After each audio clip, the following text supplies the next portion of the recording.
Welcome back. ये है मेरा फ़िल्मों पे बातें का एपिसोड नंबर 2।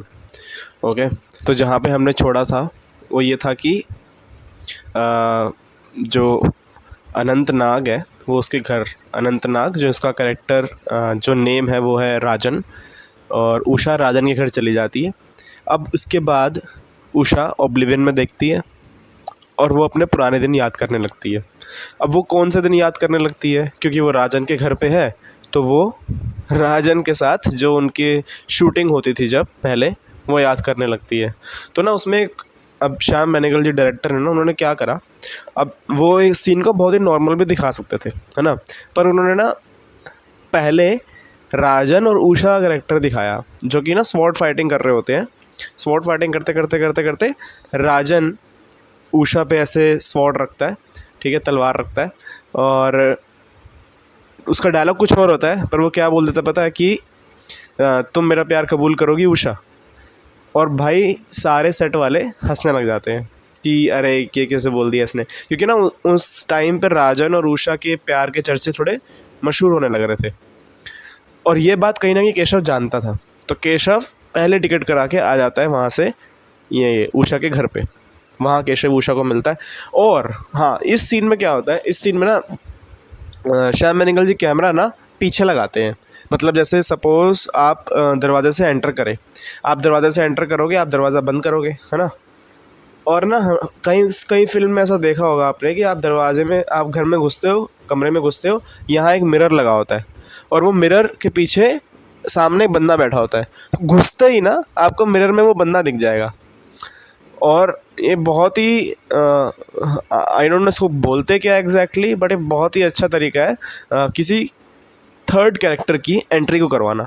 तो वो कमरे में घुस रहे होते हैं राजन और उषा, इतने में अमोल पालेकर जो कि केशव है वहाँ पे बैठा होता है। तो वो मिरर में पहले से दिख जाता है और एकदम से डर जाता है कि, मतलब मैं जब देखा था पहले सबसे पहली बार, मैंने कहा अरे ये कौन बैठा है, उसके घर में कोई बैठा हुआ है तो थोड़ा डरने की बात ही है ना। पर केशव तो उसको अपना घर ही समझता है, वो घुस जाता है घर के अंदर। वहाँ केशव उसको बोलता है कि यार देखो तुम्हारी माँ की, मतलब वो ना उसको राजन से थोड़ा दूर करने आया है, वो समझ रहा है कि क्या चल रहा है इन दोनों के बीच। अभी तक केशव और उषा की शादी नहीं हुई है। तो वो ना उसको बोलता है तुम्हारी माँ की कितनी तबीयत ख़राब है तुम्हें पता है, तुम्हारी दादी की कितनी तबीयत ख़राब है तुम्हें पता है, तुम्हें घर जाना चाहिए, तुम यहाँ पे क्या कर रही हो, यहाँ सब कुछ मैं ही संभालूँ क्या। और वो उसको ना गैस लाइटिंग मैनिपुलेट करना ऐसे शुरू कर देता है। अब उषा तो अभी बच्ची ही है, मतलब इतनी बड़ी तो नहीं हुई होगी, 15-16 साल की हो गई होगी, जो कि हंसा वाडकर जी की कहानी पे आधारित है, तो 15-16 साल की उम्र उसकी हो गई होगी। और वो कहती है अरे यार फिर तो मुझे घर जाना चाहिए, और केशव उसको बोलता है हाँ हाँ मैं भी तुम्हारे साथ चलूँगा। और वो दोनों जाते हैं घर। घर जाके वो देखती है इतनी भी हालत बुरी नहीं थी, है ना। वो ऑब्जर्व करती है घर में, दादी से रियाज सुनती है, और साथ ही में उसकी मम्मी। अब स्क्रीन राइटिंग किस तरह से की गई है कि भाई केशव का पार्ट हो गया, अब हमें उषा का पार्ट दिखाना है ना, तो हमें किसी न कैसे करके उषा को उसके घर भेजना होगा। अब या तो उषा डायरेक्टली, हम जैसे हम अपने घर जाते हैं, मम्मी पापा से मिलने जाते हैं, एक तरीका वो है कि हाँ हमें जाना है। उन्होंने क्या करा, केशव के थ्रू उसको उसकी मम्मी पापा के घर भेजा। तो एक तरह से केशव का कैरेक्टर भी और थोड़ा पनप रहा है। यही अच्छी स्क्रिप्ट राइटिंग की काबिलियत होती है कि आप फोर्सफुली ना दिखाओ कैरेक्टर्स को, आप सीन्स के थ्रू कैरेक्टर्स को दिखाओ। तो केशव का कैरेक्टर उस टाइम पे उस सीन के थ्रू दिखता है कि कैसे किस तरह से वो मैनिपुलेट कर रहा है उषा को उसके घर वापस भेजने का, क्योंकि कहीं ना कहीं वो जेलस है राजन से, ठीक है। सॉरी मैंने पिछले एपिसोड में इसका नाम नहीं बताया था प्रोड्यूसर का, जो वो कुलभूषण खरबंदा प्ले करते हैं, जो कि आपने मिर्ज़ापुर में देखा होगा दादाजी होते हैं, या शान फिल्म में देखा होगा। जो शान फिल्म में भी बहुत ही फेमस कैरेक्टर है उनका, विलन है जो शाकाल आई थिंक। तो ये सब हाँ कुलभूषण खरबंदा ने प्ले करा है। तो हाँ, मूविंग ऑन टू कि वो अपने घर में जाती है, ठीक है, अपने घर में जाती है। अब वहाँ पे हमें डायनामिक दिखता है उषा, उसकी माँ और उसकी दादी का, कि कितना डायनामिक, पहले भी हमें डायनामिक दिखाया हुआ है ना। तो यहाँ पे बात आती है रिलेशनशिप बिटवीन कैरेक्टर्स। एक बहुत ही अच्छा तरीका होता है ये किसी भी कैरेक्टर को एक्ट करने का। तो जब भी कोई एक्टर प्ले करता है तो वो देखता है कि रिलेशनशिप क्या है। अब ये रिलेशनशिप कांस्टेंट नहीं होता। जब मैं छोटा था तो मेरी मम्मी के साथ मेरा रिलेशनशिप अलग था, है ना। हम बच्चे होते हैं, हम इनोसेंट होते हैं, हम शरारत करते हैं। हम जब बड़े होते हैं हम रिस्पॉन्सिबल बनते हैं, तो हमारा ही रिलेशन हमारे पेरेंट्स के साथ समय के साथ साथ बदलता रहता है। एंड सिमिलरली उषा का भी पतला है, पर उसकी माँ कहीं ना कहीं उसको अपनी छोटी सी बच्ची समझती है। तो वो उसे बोलती है कि यार तुझे ना केशव से दूर रहना चाहिए, तो केशव के पास ज़्यादा मत आ। अब यहाँ पे हमें दिखता है कि यार उषा जो है ना, उसको जो तुम बोलोगे ना वो उसको उल्टा करेगी। वो बोलेगी नहीं, क्यों, केशव में क्या बुराई है, मैं तो केशव के साथ रहूँगी, क्योंकि उसको नहीं सुननी किसी की बात। वो पैसा कमा रही है, वो फिल्मों में काम कर रही है, वो खुद के बलबूते पे सारा कुछ कर रही है, तो वो क्यों सुनेगी अपनी मम्मी की बात। तो मम्मी कहती है नहीं बेटा, केशव से दूर रहो, मैं तुम्हें वार्न कर रही हूँ। वो नहीं मानती है और वो कहती है मेरी कसम, फिर वो उसको मारने लग जाती है। वो उसको मारती है और उसको कसम खिलाती है। अब यहाँ पे बहुत ही अच्छा पार्ट आता है कसम खाने का। इस पूरी फिल्म में उषा 2 या 3 बार कसम खाती है। इस बार वो पहली बार कसम खाती है। पहली बार कसम जब वो खाती है भगवान के सामने, वो बोलती है, उसकी माँ बोलती है कि कसम खा कि आज के बाद केशव से कभी नहीं मिलेगी। और वो उषा ऐसे पहले अपनी माँ को देखती है, फिर भगवान को देखती है और बोलती है हाँ कसम खाती हूँ। कसम खाती हूँ बोलते ही वो भाग के जाती है केशव के पास। जब केशव के पास जाती है ना, एक रेडियो चल रहा होता है। इनको जब भी केशव का सीन दिखाना होता है ना, तो एक रेडियो चला देते हैं पीछे से, जिसमें ज़्यादातर जवाहरलाल नेहरू अपनी कुछ बात बोल रहे होते हैं, या फिर न्यूज़ में जवाहरलाल नेहरू के बारे में कुछ बात चल रही होती है। आई डोंट नो ऐसा क्यों करा है, शायद क्रिएटिव चॉइस है और पता नहीं क्यों करा है, मेरे को इसका रीज़न समझ नहीं आया, पर जो भी है अच्छा लगता है। हम उस कैरेक्टर में इन्वेस्ट हो जाते हैं, हमें पता है मतलब कि हाँ केशव है। तो केशव हमें दिखता है, छत पे खड़ा होता है। उषा जाके उससे गले मिलती है, वो बोलती है चलो कहीं भाग चलते हैं, मेरे से शादी कर लो, ये वो। केशव थोड़ा बोलता है कि अरे क्या हो गया, थोड़ा बताओ तो सही। और केशव एक तरह से इसी अपॉर्चुनिटी का वेट कर रहा था, है ना। उसको पता था यार, उसको पता था कि अगर मैं इसको घर भेजूँगा, घर में इसकी मम्मी कुछ ना कुछ बोलेगी, उषा उसको डिनाई करने के लिए मेरे पास आएगी, तो एक तरह से मैंने बोला भी नहीं और उषा मेरे पास आ भी गई। अब केशव ऐसा बुरा इंसान नहीं है, वो उसने करी तो है हेल्प, पर एज अ कैरेक्टर अगर हम देखें ना, तो केशव कहीं ना कहीं उषा का एडवांटेज लेना चाहता है। वो मुंबई में उषा को इससे लेके आया ताकि वो बाद में उसका बिजनेस संभाले और उस पैसों से अपना बिजनेस खड़ा करे, क्योंकि उसके पास ऐसा कोई टैलेंट नहीं है। तो वो उषा के बलबूते पे सारा काम निकलवाना चाह रहा है, पर वो उसके अंडर भी नहीं रहना चाह रहा। जो उसका मेल ईगो है ना, मेल ईगो, आई थिंक यही बेनेगल जी बहुत ही ज़्यादा कॉन्ट्रास्टिंग में बता रहे हैं कि किस तरह से एक वुमेन का प्राइड है कि वो खुद से सारा काम कर रही है। जो 50-60 साल पहले की फिल्म बना रही है, जो आज की हालत है उससे बहुत अच्छी हालत दिखाना चाह रहे थे बेनेगल जी कि एक वुमेन अपना काम सारा खुद कर रही है, खुद के बलबूते पे सारा कुछ पैसा कमा रही है, घर चला रही है, और एक मर्द केशव उसके इन्वेस्टमेंट, उसकी फाइनेंसेस को संभाल के खुद का घर सेट कर रहा है। तो ये मतलब, और उसी को डोमिनेट भी कर रहा है कि नहीं नहीं तुम गलत कर रही हो, तुम ये कर रही हो, मतलब उसका क्या हक है। तो यही बेनेगल जी इस फिल्म के थ्रू दिखाना भी चाह रहे हैं। हाँ, तो उसके बाद वो उषा उसको बोलती है कि हम शादी कर लेना चाहिए, और वो फिल्म देखने जाते हैं एक, ठीक है, वो फिल्म देखने जाते हैं। फिल्म देखने जाते हैं तो वो एक फ़िल्म देख रहे होते हैं। उस फिल्म में हीरो जो होता है ना, वो आई थिंक किसी वॉर में जा रहा होता है, कुछ जा रहा होता है, वो अपनी गर्लफ्रेंड को छोड़ देता है या अपनी पत्नी को छोड़ देता है। उषा रोने लग जाती है देख देख के। बेनेगल जी ने यहाँ पे मूवी इन अ मूवी करा है। जैसे पहले फिल्म सेट था, इन अ मूवी था, यहाँ पे प्रॉपर मूवी चल रही है इन अ मूवी, है ना। ये भी एक तरह का एक आर्ट होता है। तो मूवी इन अ मूवी चल रही है और उसमें उषा ये देख के रो रही है। तो आगे जाके ये होने वाला है उसके साथ, वो पहले से बेनेगल जी ने एक हिंट दे दी।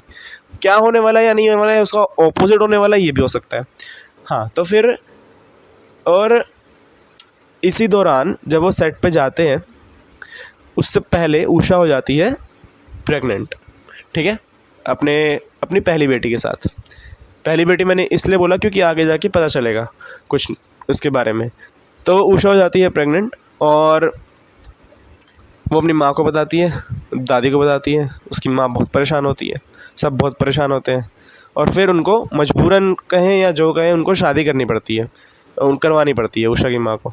उषा और केशव शादी कर लेते हैं और फिर वापस जहाँ पे राजन और उषा फिल्म सेट पे काम कर रहे थे, केशव आता है। अब देखो, ये होता है सेट डिज़ाइन, किस तरह से सेट का डिज़ाइन कर रखा है, और किस तरह से स्टेज, मतलब जैसे थिएटर में होता है ना, थिएटर में स्टेज होता है, उस पर सेट करते हैं चीज़ों को, स्टेज डिज़ाइन होता है, लोग कैसे खड़े होंगे, लोग उठेंगे या बैठेंगे, इसको बोलते हैं लेवल्स। जैसे कोई पावरफुल इंसान देखोगे ना, तो वो बैठा रहता है, वो बैठ के अपनी पावर दिखा सकता है। जो वीक इंसान होता है वो बॉस के सामने खड़ा रहेगा। जब तक बॉस उसको बैठने के लिए ना बोले। तो इस तरह का डायनामिक बेनेगल जी ने कैसे दिखाया कि कुलभूषण खरबंदा बैठे हैं, ठीक है, प्रोड्यूसर है, वो चेयर पे बैठे हैं, उनके साथ अनंतनाग राजन बैठा है, स्मिता पाटिल, उषा परफॉर्म कर रही है, गाना गा रही है कोई तो, और एंट्री होती है केशव की on the film set.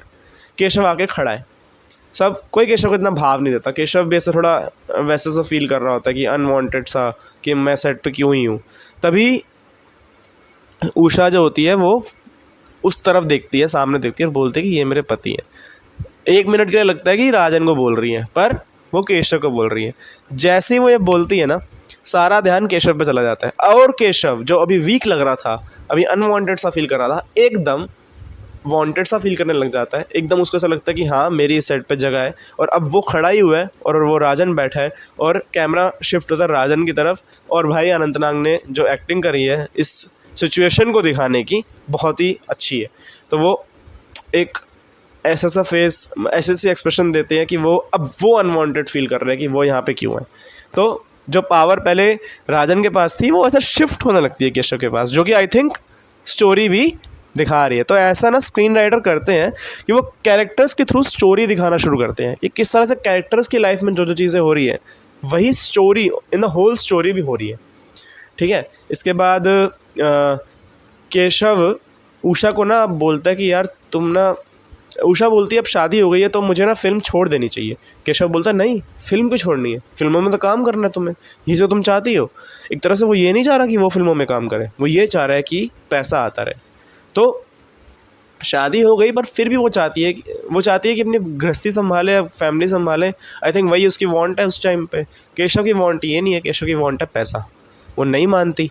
Keshav उसको ज़बरदस्ती एक पार्टी में लेके जाता है जहाँ पे राजन और वो मिलते हैं। वो चाहता है कि राजन के साथ वो फिल्में करे ताकि उसका काम चले। तो वो उषा भी उसको थोड़ा जेलस फील करवाने के लिए राजन के साथ डांस करती है ना, और तरह तरह की बातें होती है पार्टी में कि कहीं उनका अफेयर तो नहीं चल रहा वगैरह वगैरह, जिस बात से अब केशव भी वापस दुखी हो जाता है। मतलब ये कैरेक्टर इतना कॉम्प्लेक्स है, इतना कॉम्प्लिकेटेड है कि ये पहले खुद अपनी वाइफ को बोलता है कि नहीं तुम्हें फिल्मों में काम करना चाहिए, फिर खुद ही उसको पार्टी के लिए बोलता है कि तुम्हें पार्टी में जाना चाहिए ताकि मैं राजन और तुम्हारी अगली फिल्म सेट करवा सकूं प्रोड्यूसर के साथ। फिर उन दोनों को देख के जेलस भी फील करता है। मतलब कितना इनसिक्योर और कितना इनसिक्योर इंसान है ये, समझ नहीं आता। और अमोल पालेकर जी ने बहुत अच्छा प्ले करा है। वो जब सिगरेट उठाते हैं, सिगरेट को ऐसे ऐसे करते रहते हैं और राजन की तरफ देखते रहते हैं, राजन उनकी तरफ देखता रहता है। वो सिगरेट जलाते ही नहीं है पूरे सीन में। आई थिंक ये इम्प्रोवाइजेशन है, क्योंकि राइटर ने तो बोला होगा कि सिगरेट दे रहा हूँ मैं जलाओ, पर मुझे लगता है इम्प्रोवाइजेशन है। इम्प्रोवाइजेशन मतलब कि आपने ऑन द स्पॉट कुछ ऐसा कर लिया जो स्क्रिप्टेड नहीं था कि ये सिगरेट यहाँ से यहाँ उठानी है फिर जलानी है, वो स्क्रिप्टेड होगा, है ना। बट उन्होंने नहीं जलाई, उन्होंने वहीं पे कुछ ना कुछ वो करते रहे, तो वो उन्होंने उसी टाइम पे सोचा ऑन द स्पॉट। तो इसे बोलते हैं इम्प्रोवाइजेशन। ये थिएटर फिल्म सब में होता है। हाँ, तो फिर वो घर पे आते हैं। घर पे आने के बाद केशव उषा को कन्फ्रंट करता है कि मैं सब समझ रहा हूँ, तुम क्या करना चाह रही हो राजन के साथ। वो बोलती है तुम पागल हो चुके हो, और वो केशव उसको मारने लग जाता है। अब पहले उसकी मम्मी उसको जब मारती है और भगवान की कसम खिलाती है, तब उसकी हेल्प करने कोई नहीं आया, उसकी दादी केशव। अब केशव उसको मार रहा है, उसकी मम्मी और दादी घर पे है, और अभी भी कोई हेल्प नहीं करने आता उषा की। वो मारते मारते उसको भगवान के चरणों में लेके जाता है और बोलता है कसम खा कि तू राजन के साथ कोई फिल्म नहीं करेगी, उसके साथ नहीं रहेगी, या वगैरह वगैरह। अब उषा क्या बोलती है, भाड़ में जाए तुम्हारी कसम, मेरा जो जी चाहे मैं वो करूँगी। मतलब एकदम से नकार दिया इस बार। तो अब उषा का कैरेक्टर चेंज हो रहा है ना, आधी फिल्म हो चुकी है, उषा का कैरेक्टर थोड़ा चेंज हो चुका है। तो यही वो दिखाना चाह रहे थे डायरेक्टर, इसलिए उन्होंने पहला एक सीन भी रखा। ये एक तरह की टेक्निक ही होती है कि पहले आप कुछ ऐसा दिखाओ जिसको कैरेक्टर बाद में कुछ चेंज करे ताकि हमें कैरेक्टर का आर्क दिखे। उसके बाद वो फिर वहाँ से, और पहली बार उस रात को वो राजन के घर जाती है, ठीक है, उसी साड़ी में राजन के घर जाती है। राजन यहाँ पे हमें दिखती है पैट्रियार्की से मेन कितने हार्म होते हैं। वो इस तरह से अपनी सिचुएशन में ग्रस्त रहता है कि वो बोलता है कि तुम यहाँ क्यों आई इतनी रात को, तुम्हें अपने पति को नहीं छोड़ना चाहिए था। वो एक बार भी ये नहीं जानना चाहता कि उसके साथ क्या हुआ है, उसको मारा गया है, उसके साथ क्या क्या हुआ है। अभी वो सीधा उसको बोल देता कि तुम घर से क्यों भाग के आई। मतलब वो तुम्हारे पास आई है रात को अपना सब कुछ छोड़ छाड़ के, वो चाहती है कि तुम उसे अपनाओ, है ना। तुम उसको समझो, तुम उसकी फीलिंग्स को समझो। और वो उल्टा यही बोल रहा था कि तुम भाग के क्यों आई। मतलब वो रोने लग जाती है ना जैसी उषा, तो वो संभाल नहीं पाता, हैंडल नहीं कर पाता। क्या होता है उसके साथ, वो कैरेक्टर थोड़ा पैनिक कर जाता है कि यार ये क्या क्या करूं। दूसरा ये भी हो सकता है जानने का तरीका कि शायद वो डर जाता है कि यार मैं केशव की वाइफ यहाँ पे मेरी बदनामी हो जाएगी। मतलब इस तरह से पैट्रियार्की किस तरह से मेन को ही हार्म करती है, इस सीन में ये दिखाने की कोशिश की थी, और जो कि सफल भी हुई। फिर उषा उस दिन ही पहली बार ड्रिंक भी करती है। मतलब अब कैरेक्टर चेंज हो रहा है ना, एक पॉइंट आता है ना जहाँ पे कैरेक्टर का क्लाइमैक्स आ जाता है चेंज होने का, तो ये वो कैरेक्टर का चेंज है। फिर कट टू प्रेजेंट, उषा एक होटल में है जहाँ पे उसको मिलते हैं अमरीश पुरी। अमरीश पुरी पे हम बात करेंगे नेक्स्ट एपिसोड में। और कोई कोई किसी के बारे में जानना हो तो आप कमेंट कर सकते हैं, और इस फिल्म से जुड़ी और भी बातें मैं अगली इस सीरीज़ में बताता रहूँगा।